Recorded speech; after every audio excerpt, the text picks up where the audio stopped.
There's another type of tool that I find useful to use when working in Google Docs. Um, they work very similar to tools that you find in extensions. In the drop down tool area right here, except they are not made by Google, they're made by another entity, and they are called add ons. And as you can see, I have quite a few. But let me show you how you get them, and I'll give you the name of three of them, actually four of them, that can be helpful.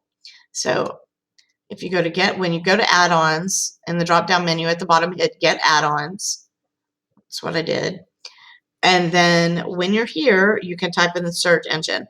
There are actually quite a few. You can go through and find many more than I have on here. But I'm going to give you a few.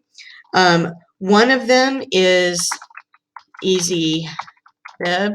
I actually like using it in the add-on more than I do the extension, and I'm going to show that to you.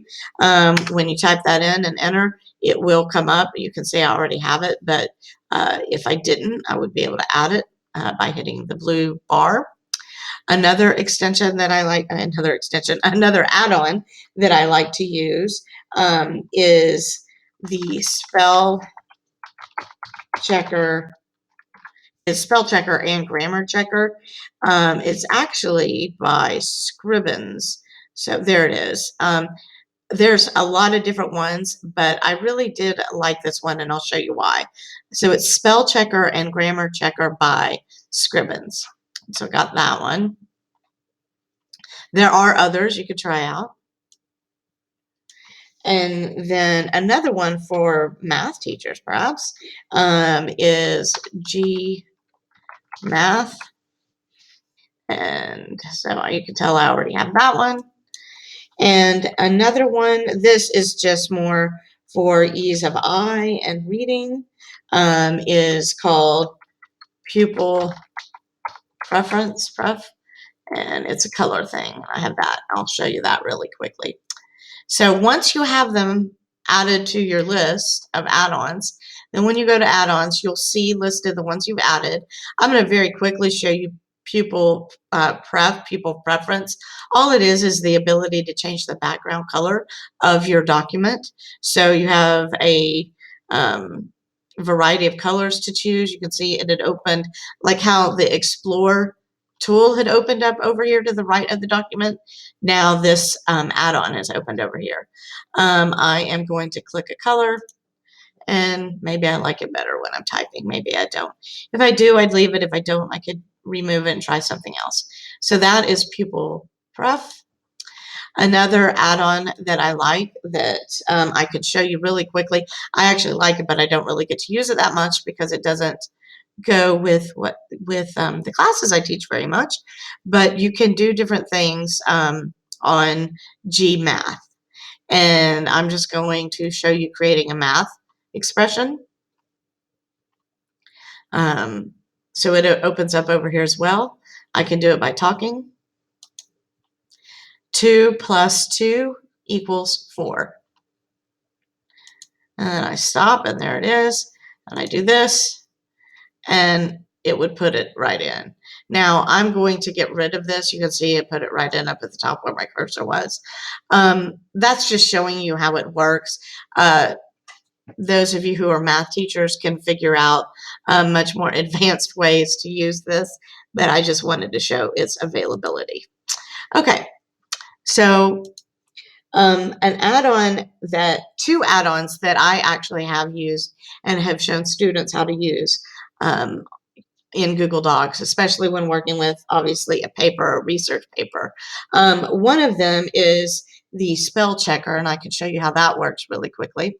So if I go to add-ons and I go to spell checker and grammar, hit start, it'll open up and it tells me to check the selected paragraphs. Well, I have to select something. So I'm going to just, I'm going to select one I haven't selected yet. I'm going to select this, and I'm going to ask it to check it. Now, it gives me more than just spelling. When it comes up it will show it on the screen, and you can see something in red right here. It shows me redundancies. So like if you're a teacher who tells a student they repeat a word quite often, they can see what they're repeating. Vibration, obviously this is a paper about cat purrs, and vibration would be in there a lot, but maybe I would need to look for other synonyms for that word. It shows me that there was a run-on sentence. That's the one that's marked up here. So it shows me the different things, and I could work with that. So there's lots of different things that go with this add-on, and I like that quite a lot. So I'm going to close this one up. And one more add-on that I want to show you is the EasyBib add-on. So what I did, you can see right here, I've added something in quotations.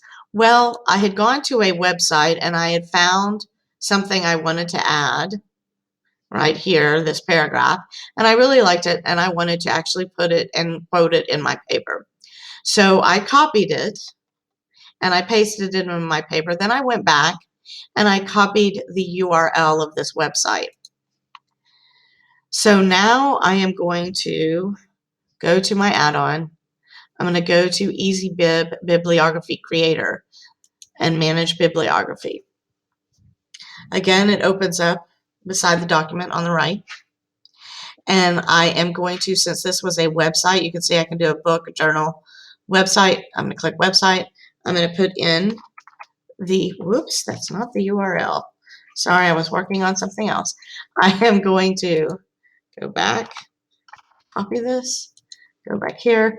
I'm going to put the URL in there. I'm going to hit search. And it comes up right here. The title of that article in that website is Why Do Cats Purr, WebMD. I'm going to hit select. And it actually creates the entry for me. All I have to do is ask it to add a bibliography to the document. Now, when we go over to the document, you can see works cited at the bottom of the document. And as I go, now I'd have to go back up in my paper, and as you're teaching kids on doing citations, clearly I'd need to put something from my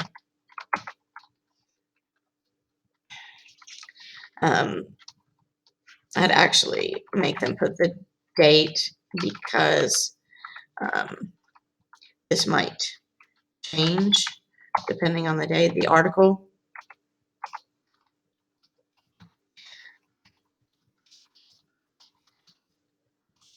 So, as well as it being down in the works cited. So there you go. As I look up more things and put them in there, it would ask to add it to the bibliography of the doc, and it would just keep adding them in there for me.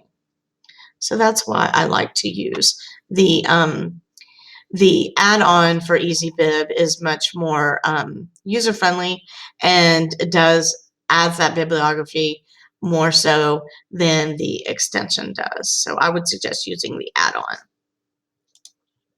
Thank you.